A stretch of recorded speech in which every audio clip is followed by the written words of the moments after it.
məsələn siz özünüz işıqlandırma ilə bağlı köməklik edirsiniz. Məlum məsələdir. Auzum olaraq. Bizim əsas işimiz avto işıqlandırmadır. Biz avto işıqlandırma studiyası, yəni bir komanda şəklində işləyirik. Auzumun rəsmi nümayəndəsiyəm, necə ki Edda Starın. Yəni mən ümumiyyətlə işimi bərk tuturam.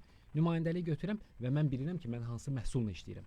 12 ay zəmanəti var bütün işıq cihazlarının və işıq cihazları da istehsal olunmur ki, siz Azərbaycanda ona görə 150 macəl müəlləsiz.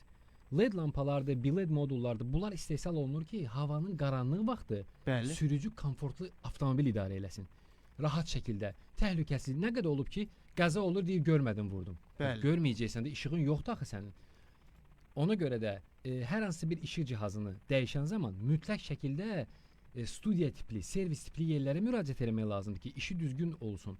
Sabahların bir qığılcımdan, bir düzgün quraşdırılmayan işıq cihazından maşın yana bilər, fəsadlar ola bilər. Ona görə yol polis inspektoru saxlayıb cərimə yazır ki, qardaş, kustar iş görmək olmaz. İşıq cihazı dəyişilən zaman mütləq şəkildə stenddə tənzimlənməlidir. Mütləq şəkildə. İndi baxırsan ki, mən özüm də sürücüyəm də, ən azından gecə yol sürürəm. Adamın gözü çıxır. Ne üçün? Çünki işıq tənzimlənmir. İldə bir dəfə, söhbət nümunəvi sürücülərdən gedir, işıq cihazlarını tənzimləmək lazımdır.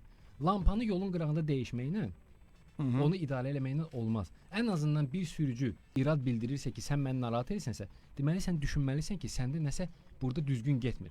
Və sən müraciət eləməlisən ki, mənim işığıma baxın, mənə hamı yolda işarə eləyirlər ki, yəni sən bizi narahat edirsən.